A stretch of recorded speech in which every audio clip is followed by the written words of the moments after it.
A black family agrees with the police that their family member was justifiably shot by an off-duty officer. Now, this is wild because we never see this happening in the media where, black people side with the cops. So this is an interesting story. I'm going to play the video and then I'm going to give my reaction. Let's get into it.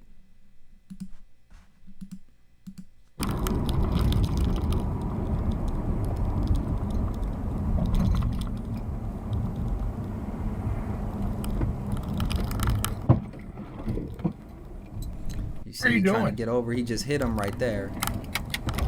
So this is an off-duty officer right now, and they're pulling over. You see, the person, the black person who was murdered, is in the car in front of them, and what we're about to see is wild.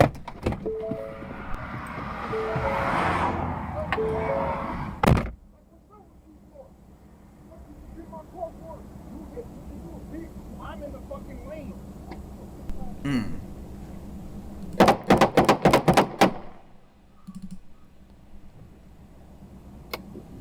So we see right there. And that's where it ends. That's where it ends. All right. So, what we just saw was a situation essentially. Let me minimize myself over here.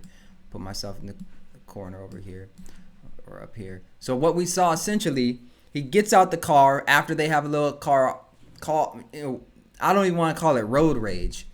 It's just a little minor accident. Nothing anyone needs to die over. The victim in this situation, I guess, the person who died, they pistol whipped the officer. They pistol whipped the officer and then pointed their weapon at him.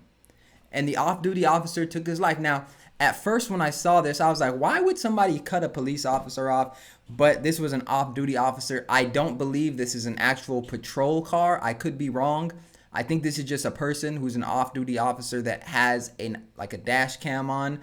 But I'm just glad that this person ran into an off-duty officer instead of a regular civilian, because that regular civilian likely would have lost their life that day. Imagine you get into a minor car accident where you're likely in the wrong. I would consider him in the wrong. He cut this officer off, the off-duty officer off, and you get out your vehicle to kind of exchange information, maybe, see who is, and then you get pistol whipped. And unfortunately, when we see these things happen, we have to hold people accountable and call it out for what it is.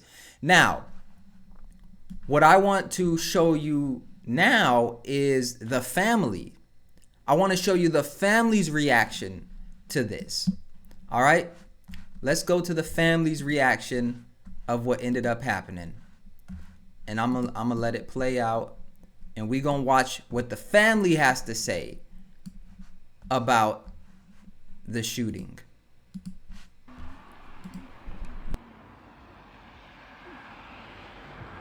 Hello, everyone. So again, just to piggyback off of what was already said, I'm Pamela's sister. My name is Latrice Bell. My sister is definitely so this is his auntie. At rest with what occurred. Like our other sister stated, she did get a chance to watch the video twice.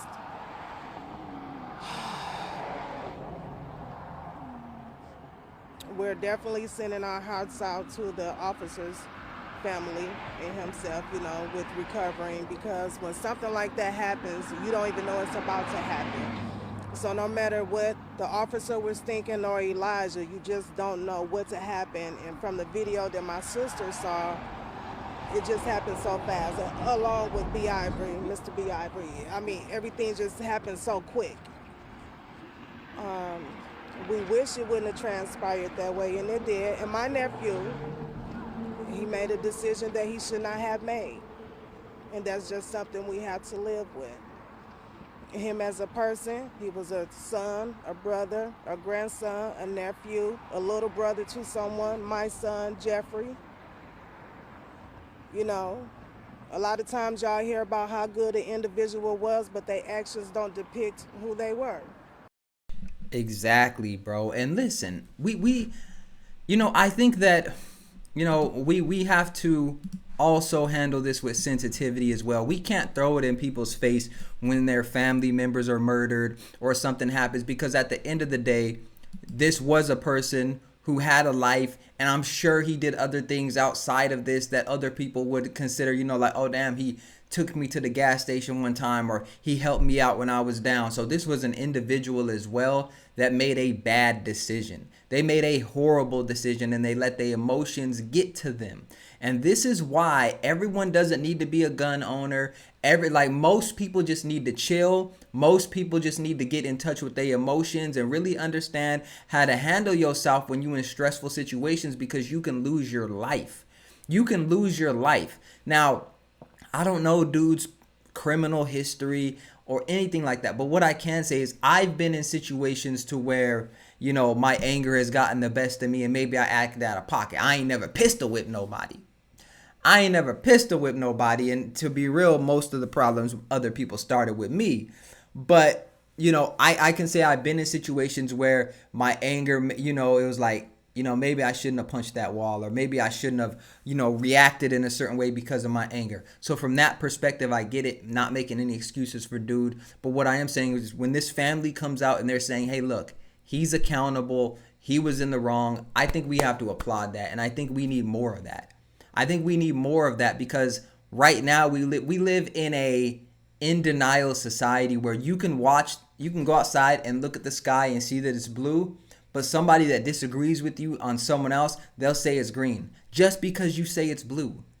That's the society we live in. So for this family to come out and say, we're holding him accountable. We got a lawyer initially because we didn't know what was going on, but we and she even said, I want to apologize or whatever to the officer's family. I'm glad that he's safe and stuff like that. That's the type of character that we need. And I always grew up understanding, because my dad taught me this, right is right and wrong is wrong. And he would always say, I will go to the ends of the earth for you if you are in the right and you didn't start it. But if you started it and you were in the wrong, bruh, we not co-signing that. So, shout out to the family. Of course, they're grieving. Of course, this is a tragedy. Of course, everyone wishes that a life could have been saved, and maybe somewhere down the long line he would have learned emotional regulation and such, but we'll never know. This is what happened, and I think as a community we definitely need to call this behavior out when we see it. I think this is a step in the right direction, and I won't play it, but the family also said that there was this clause where the video footage would come out. It's supposed to come out later. It was supposed to come out later. They wanted it released sooner because they feared that black people and other people would go riot because they didn't have the full story. So this family also pushed for the footage to be released to the public sooner because they care about their community and didn't want it burned down and didn't want people reacting to a situation that didn't justify it. And so shout out to this family. I think it takes strength. Like I said, accountability is key. And I do think that we need more of this. And when we get more of this, not just when it's a public story, but when we get more of this on a community level where people are coming out like, bro, you wrong. You shouldn't be selling drugs in this neighborhood. Bro, you was wrong. You shouldn't have been doing this. And we can start holding each other accountable. I think that's when we grow. But make sure you hit the like button, subscribe to the channel if you got any value out of this. I will be doing more content on fatherhood, marriage, relationships, etc., personal development. So make sure you tap into that as well. We got some great content lined up for y'all that I really think will be valuable. I do these reactions, one, because I love to do them, but two, because I want to touch on broader issues within the society and help put it in perspective so that, we can get just a different voice and a way of interpreting it so that we can move forward in a positive light. So make sure you go check out my other content as well. My name is Fitz. Appreciate y'all. Until next time, see you in the next video.